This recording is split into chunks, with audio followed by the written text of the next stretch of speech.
Good morning mga Pisces. Ngayon naman alamin natin ang ganap sa inyo sa kalating buwan ng May. Ito po ay for 15 days reading. Paala-ala lang po na kung hindi po sa inyo, kung hindi po kayo ang tinutukoy ng aking reading, maaring ibang tao po na kapareho nyo na zodiac sign ang tinutukoy ng aking reading mga Pisces. Ayan, simulan na po natin ang pagbabasa mga Pisces. Ano ang ganap sa mga Pisces sa kalating buwan ng May? Ano po ang ganap kay Pisces sa kalating buwan ng May?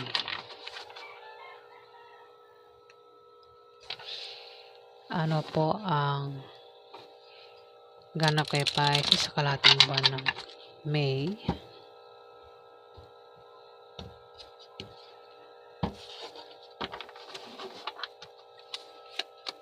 Ano ang ganap kay Pisces sa kalating buwan ng May? Ganap kay Pisces sa kalating buwan ng May. Ano ang ganap kay Pisces sa kalating buwan ng May? Ganap kay Pisces. Ano ang ganap kay Pisces?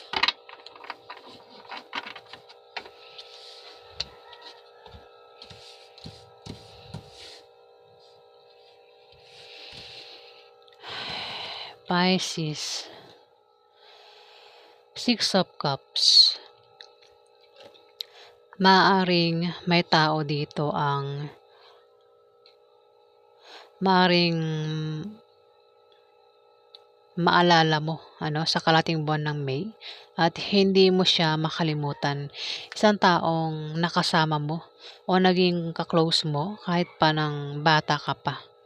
Pisces.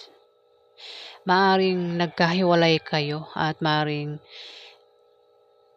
magkaroon ng pagbabati sa inyo ng taong ito sa kalating buwan ng May kung nag-away kayo nito, Pisces. Ayan. O isang taong naging malapit sa iyo kaya siya ay naaalala mo, Pisces. Pwede rin naman na mayroon kang aso o maring aso o tao yan ang hayop o tao ang maring maalala mo, mamiss mo ba sa kalating buwan ng May, Pisces? Isang taong naging mahalaga sa iyo, Pisces. Ayan, o isang hayop na naging malapit sa iyo, napamahal sa iyo. Pwedeng nakaaway mo ang taong ito at maaaring magkaroon ng pagbabati sa inyo sa kalating buwan ng May kung nag-away kayo niyan. Dito, Page of Swords. Mag-ingat ka, Pisces, at bantayan mo ang iniisip mo at sinasabi mo, Pisces.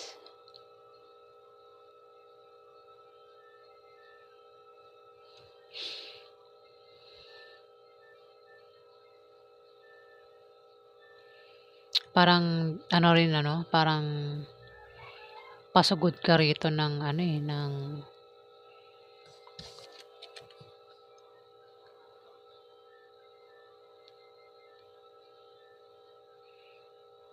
maaari din naman may magbigay sa iyo ng cups cups sa kalating buwan ng May. At dito parang may pasugod ka rito na parang meron kang atakihin Pisces sa kalating buwan ng May. O meron kang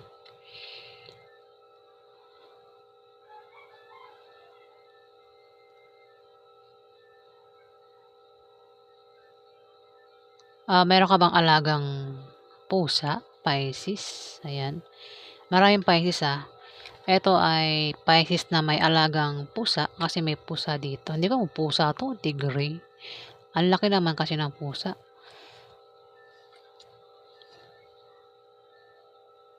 Ayan, Pisces. Mukhang yung alaga mong yan kasama mo palaging madikit sa'yo, Pisces.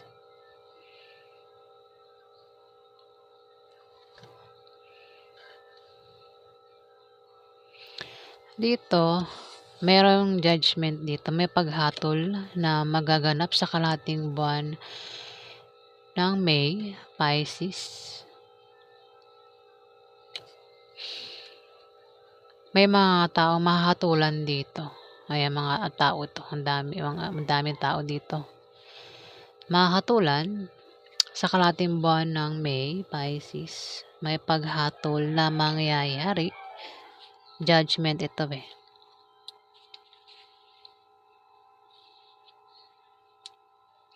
May darating na paghatol o may mabubunyag na sikreto sa kalahating buwan ng May, o may tao dito ang hihingi ng tawad sa iyo sa kalahating buwan ng May, Pisces. Maaari din na may gagaling sa tamang oras. Ayan, kung may sakit sa pamilya nyo, kung ikaw may sakit ka, ayan, gagaling na sa kalahating buwan ng May. O ikaw ay magkakaroon ng kapayapaan sa kalahating buwan ng May, Pisces. Pwede rin may mabubunyag na sikreto ang maring malaman mo sa kalahating buwan ng May, Pisces. Alamin pa natin ang ganap kay Pisces. Ano pa ang ganap kay Pisces sa kalahating buwan ng May? Ano pa ang ganap kay Pisces? Ano pa ang ganap kay Pisces?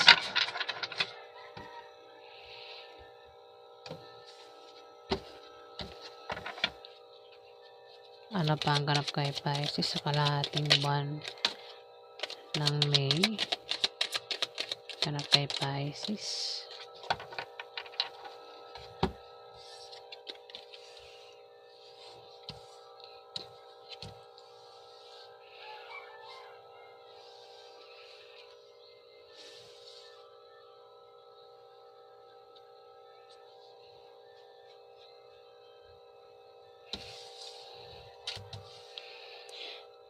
Dito, Three of Cups, Pisces. Meron kang hinihintay na darating sa kalahating buwan ng May. Pwedeng yan ay resulta o wish na maaring magkatotoo o maaring may pagdiriwang na patungkol sa iyo ang darating o may pagaling sa sakit physically or emotionally, Pisces. Maring may magkaroon ng may darating sa inyo na pagdiriwang. Pwedeng yan ay birthday o party. Pagdiriwang ay nagkakasiyahan sila dito. Ayan, Pisces. Sa kalahating buwan ng May,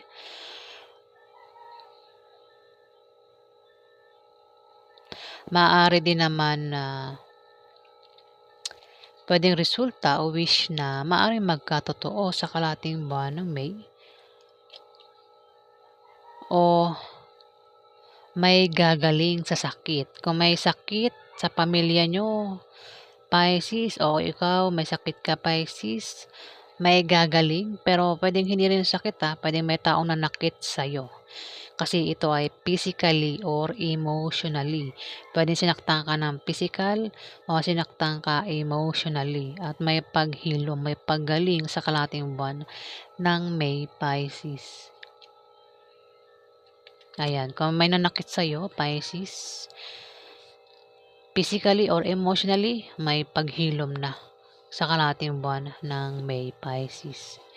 Dito, Seven of Coins, Seven of Pentacles. Kung ikaw ay may pinaghirapan o may pinagtatrabahuhan, maring nakikita mo na ang mga resulta. O kung meron kang Pisces, meron kang pinagtatrabahuhan sa kalahating buwan ng May, meron kang pinaghirapan dito na gawin. Kung ano man yung tinatrabaho mo, Pisces, sa kalahating buwan ng May, maring makita mo na ang resulta niyan sa kalahating buwan ng May, Pisces. Ayan. O maring yan ay patungkol sa negosyo. O kung meron kayong tinatayong pwedeng building o ano pa yan, pwedeng bahay, Pisces. resulta, ayan, mukhang makikita mo ang resulta nung ginagawa niyong proyekto kung ano man yan, Pisces, sa kalahating buwan ng May. O meron kang binubuong plano na maaring matupad sa kalahating buwan ng May. Kung may negosyo ka, may paglago sa negosyo mo, Pisces, sa kalahating buwan ng May, Pisces.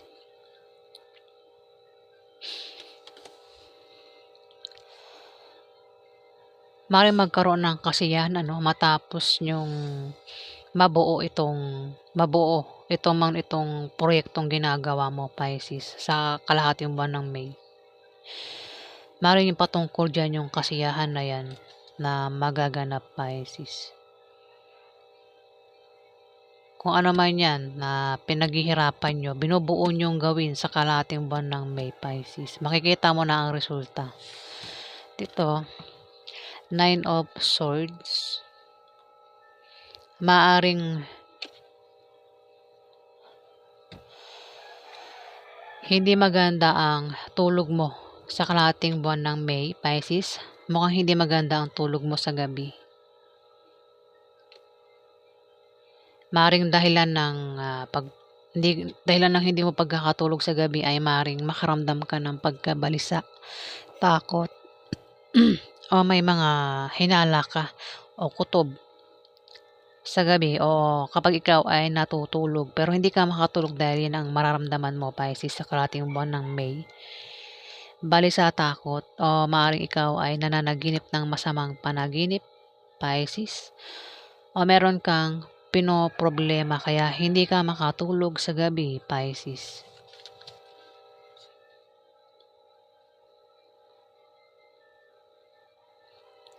Yun na nga, tumapat ang 6 of Cups, Pisces. Maaring dahilan ng hindi mo pagkatulog sa gabi ay maaring meron kang namimiss na isang tao dito na maaaring yan ay wala na, o isang taong naging malapit sa iyo at naging kaaway mo at maaaring magkaroon ng pagbabati sa inyo sa kalahating buwan ng May, Pisces.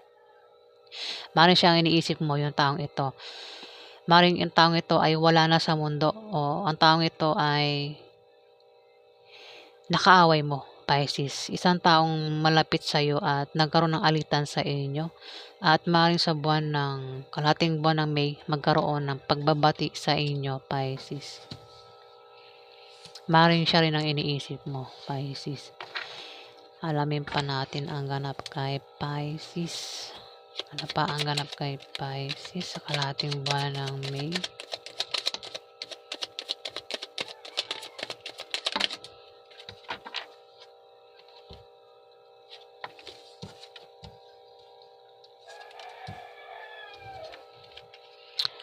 Ace of Cups. Maaaring may kasiyahan na magaganap sa kalahating buwan ng May, o maaaring magkakaroon ka ng kasiyahan, kagalakan, at kasaganahan sa kalahating buwan ng May, Pisces. Maaaring maging sagana ka sa pagkain o sa material na bagay, Pisces. Ayan, kasaganahan, material na bagay o sa pagkain, Pisces, sa kalahating buwan ng May. Dito, 7 of Cups, may darating sa'yo dito, Pisces, ang mag-aalok sa'yo. May tao dito ang mag-aalok sa'yo. Pwede yan ay mga imbitasyon o alok ng trabaho, opportunities, o kung ano pa yan na mga darating sa'yo na pagpipilian mo sa kalahating buwan ng May, at mga pagkakataon na ikaw ay ikalilito mo yan, yung pagpili na yan, Pisces. Mag-ingat ka lang sa pagpili dahil ang iba dyan ay hindi totoo at mga illusion lang at walang mabuting gawa. Kumbaga, panloloko lang yung ibang alok, Pisces.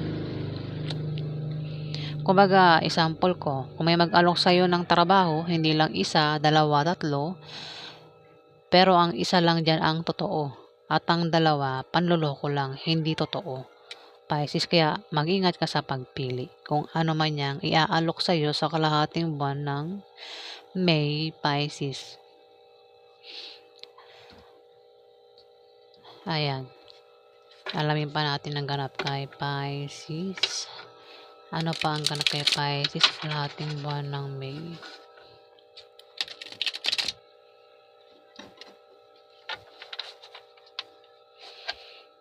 Ano pa ang ganap kay Pisces sa kalahating buwan ng May?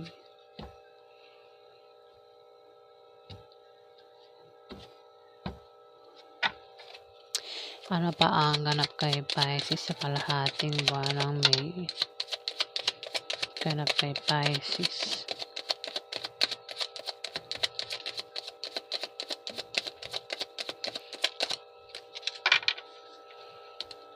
Fruits.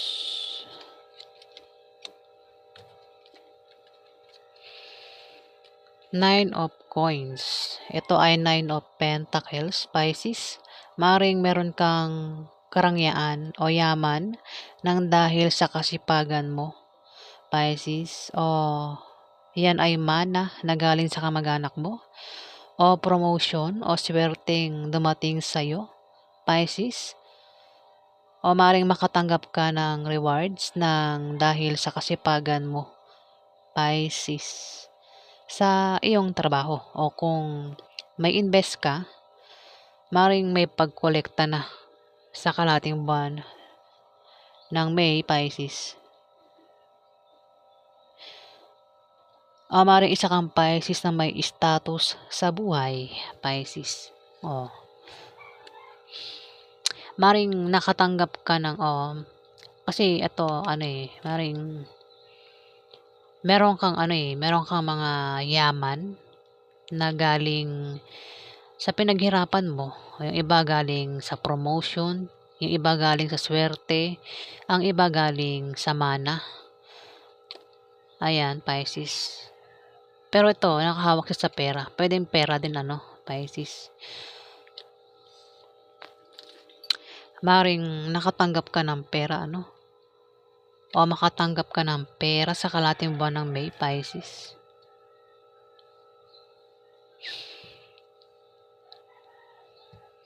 Tumapat ang Three of Cups. Ayan, magkakaroon dito ng kasiyahan, Pisces, sa kalahating buwan ng May, Pisces. Pwede yan ay birthday, kasal, binyag, basta kasiyahan, Pisces. Dito, Nine of Coins, ito ay nabanggit ko na Nine of Coins, diba? Nauna pa siya. Ito pala ay Knight of Coins, Knight. Isang lalaking mahusay sa buhay kahit nang bata pa. Ito ay masipag na lalaki.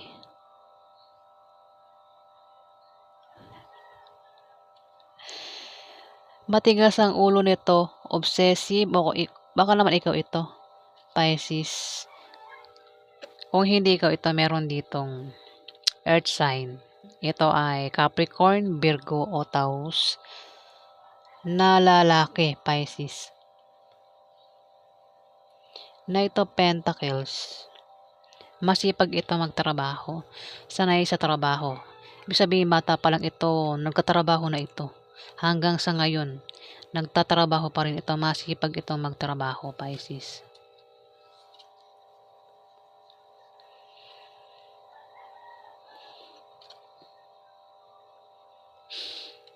Mari siya ang tinutukoy, na mag-aalok sa'yo, Pisces. Isang earth sign, mari siya ang mag-alok sa'yo. O may ibibigay ito sa yung kasi nakahawak sa pentacles, pera ito Ayan. Maring nagbigay ito sa iyo ng pera sa kalahating buwan ng May, Pisces. Pwede rin siya ang mag-alok na kasi Seven of Cups, may darating sa yung mga alok. Alokin ka ng trabaho. Ito ay mga opportunities o kung ano man yung iaalok sa iyo ng isang Knight of Coins, Pisces. Yan, maring siya ang mag-alok sa iyo sa kalahating buwan ng May, Pisces. Pwede rin naman siya ay may ibibigay sa'yo, Pisces. Pwedeng pera kasi may hawak itong pentacles, ayan. Pera. Maaaring magkaroon ka ng pera o pwedeng pera nga, malamang. Kasi pera ang hawak Pisces. Pero pwede rin man meron kang isa kang Pisces na meron kang kumbaga dumating sa'yo na ang tawag nito, meron kang mga naipundar o naipon nang galing sa kasipagan mo, Pisces. Pwede rin na ang iba diyan ay galing sa mana o promotion o galing sa swerte, galing sa biyaya, galing sa tulong, Pisces, ayan. At maaaring makatanggap ka niyan kasi lumabas siya Maaaring makatanggap ka sa kalating buwan ng May, Pisces. Maaaring makatanggap ka ng pera, Pisces, sa kalating buwan ng May. So, ayan po ang ganap sa inyo mga Pisces. Maraming salamat po sa mga nag-comment at nag-subscribe. Sa hindi pa po nakapag-subscribe, pakihit na lang po ang subscribe button para sa mga susunod pa mga video, mga Pisces. Ayan, maraming salamat po guys.